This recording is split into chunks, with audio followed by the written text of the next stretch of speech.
This is TWiT. Look, I'm in Berlin, so you got to tell some stories.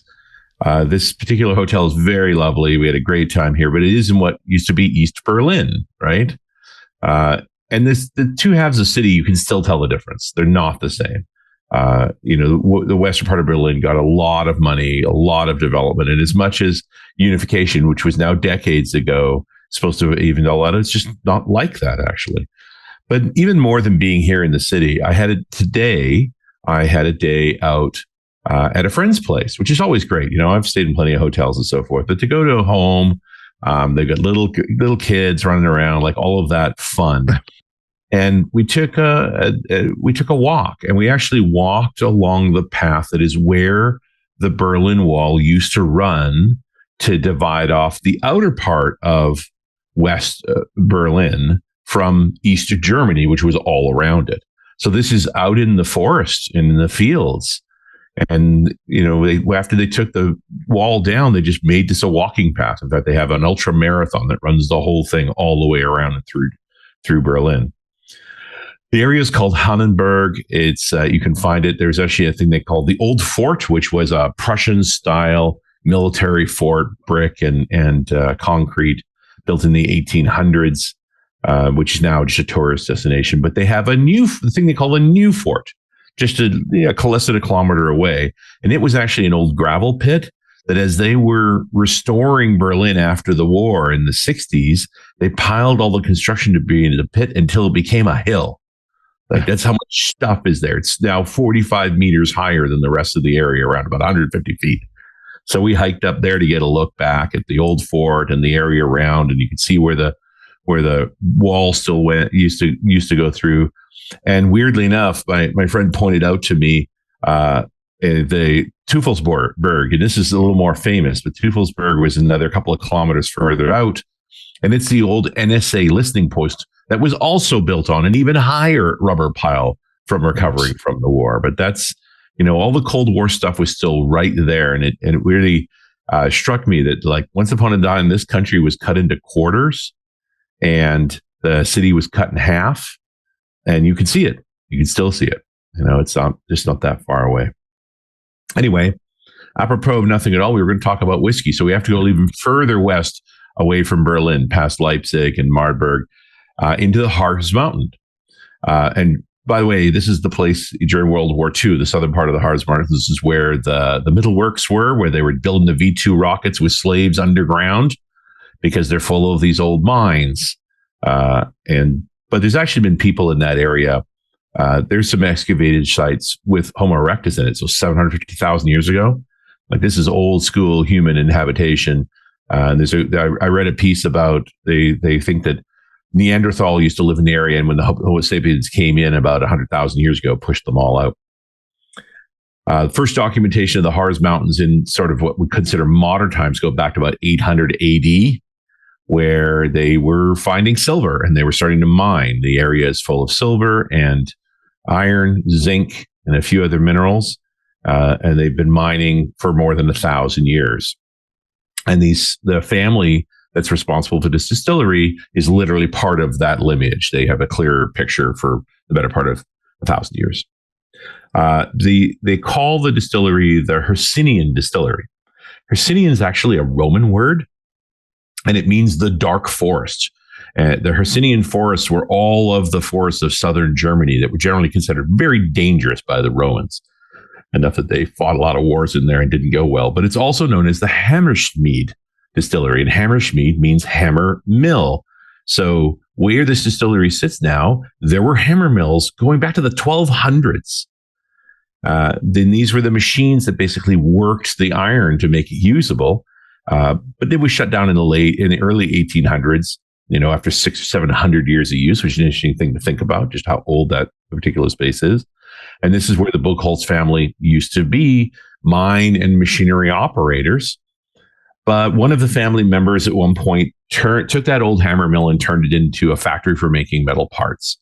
And then when that business started to dry up because the metal was getting rarer, more expensive, the mines were closing down, he opened a restaurant. And that restaurant, like many in that era in the late 1800s, made its own booze, although most of it was liqueurs, various kinds of herbal flavors. This is where all your Jägermeisters and things come from. Right? It's a normal practice in that part of the world.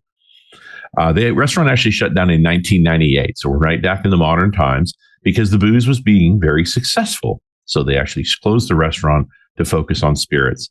They didn't start making whiskey until 2000. And they actually called it the Harzer, as in Harz Mountains, single malt whiskey, which is exactly what's still printed on the box to this day. The Harzer single malt whiskey. Again, admittedly, only 20 years ago. The first new make went into barrels in 2002. Their water source is up in the mountains there, and it's called the Elswell, which is a spring in an area they call Elsbachel, which translates literally to the Els Valley. But seeing how they were following a Scottish whiskey practice, they actually called the whiskey Glenells, which upset the Scots because Glen is the Gaelic word for that. So then they later changed the name to Elsburn, which is the other Gaelic word for valley. So I don't know why that would necessarily make them happier, but that's what they've done. Last week we talked about Ballinadaloch and how small and boutiquey that distillery was. This is even smaller. This is a little place. They put out 10,000 liters of wash a week. They're only running 4 sessions, only 1 mash tun. They've got 4 3,000-liter wash boxes that are made of French oak, unusual. They're usually made of pine or cypress. And they do a fermentation that runs between 96 and 144 hours. And you're like, why the giant range? It's like, well, because they're running the wash mills over and over and over again and then loading it all into the washback and letting it ferment. So it comes in over days. And so some of it's going to be going for 3 days. Some will be going up to 6 days. It depends. They combine them all together. 2 700-liter wash stills. You could almost fit this in your garage. They're so small. And an 800-liter spirit still. Their new make only comes in at 70%, which is relatively low for their base spirit. And they dilute it down to 60%, which is pretty normal, a little bit low. Traditionally, bourbon goes in the barrel at 62.5, and our Scottish whiskey goes in at 63.5. So they're only going in 60, but they almost exclusively, more than half, use sherry casks. But they also use Malaga and port casks. And everyone knew what Malaga is. Malaga is Spanish port. So kind of all the same kind of thing. Fortified wine barrels, if you like. They've also got some Marsala, Madeira, or Amarone, Moscatel, Bordeaux, Sauternes, a little bit of rum, a little bit of bourbon. They have some fun. And they age it about 5 to 10 years. Now, this is I have to point out, you have not tried this yet. No, I just opened it right now. A virgin bottle, and he's never tasted it before. What could go wrong? Well, I think this is great. We've never done that. No, I usually am drinking a whiskey I've had before I go put it on the table, but it's not this time. So nose is super mild, no little flare. This is only 43%, which is a little low. They don't chill filter either. So this should probably cloud if we threw some ice in it. If it's coming in at 43 like that. But yeah, no fiery nose. Doesn't feel like my hairs are peeling back. Wow. Okay. This is pretty gentle. Like still 43% alcohol. So you really, there's heat. Yeah. Okay. So the mouth hit you later, huh? Came like it nothing until about here, like down in the chest, and it's like I have landed. Yeah, no, the mouth is really nice on it. This wins a lot of awards. It's quite popular. They've been cranking them out, but they only make Elsburn, the Journey. They make 13,000 bottles of this in a given year. So this is the 2023 edition. There are only 13,000 of these. So really small productions. Here's the one I couldn't find now that I've learned about the whiskey. They make a smoky whiskey, but not a peated whiskey because they have no peat. So the master distiller, as it is fair, he smoked it with alder and beech hardwoods to dry the malt, and made it initially just for himself, but it was a hit. It's called Ulrich. And so just a totally different kind of smoke. There's not a bit of smoke in this, right? It is just a real straightforward, like kind of creamy caramel. This is my kind of whiskey. This is what I would drink. what do you think your expectations would be with a German whiskey? It should be a little hairier than this. It tastes Plus, like it's rye Berlin. bread, I think. Yeah. Or beer. It's not beery at all. But again, it's, they've got a winner here. About Nice. €50 for a bottle. That's a bit pricey without an age notation on it, but it's not that old. So they haven't been in business long enough. They've been making whiskey for 20, 22 years. But going to be a trick to find. I happened to be in Berlin. And as it was, I still had to go to a specialty whiskey shop where they had one of them and not the line, because I might have gotten a couple more. But I think I'll be taking this with me to Montana and feeding it to my friends. Ooh. Your friends, the elk? The fishermen. You're going fishing again. Oh, yeah. You went fly fishing. Montana. When is that going to be? We're going fly fishing. So that'll be over the weekend. So then from there, this is a 6-leg trip I've been on. I left on the 3rd. I'll get home on the 29th. This is leg 4. So leg 5, we'll be fishing in Montana. Leg 6 is at the Kansas City Developer Conference in Kansas City, Missouri, because names are hard. I don't have enough labels for you. I'm going to break your software, Leo, by golly. Next one. And they have a floor podcasting space. So with a wired connection, so I'll try it out. We'll see if it's stable and the noise level is reasonable. Otherwise, I'll go hide in the hotel again. But it might be more fun to shoot from the floor. Yeah. We'll see what.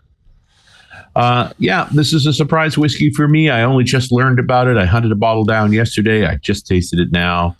I love happy surprises.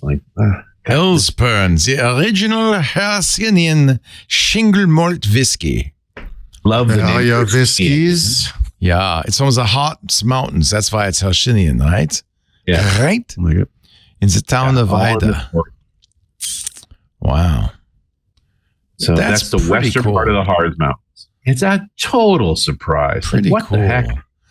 And maybe we could try these other ones at some point. Yeah, I want to find the Ulrich. I want to try a smoky whiskey that isn't peat.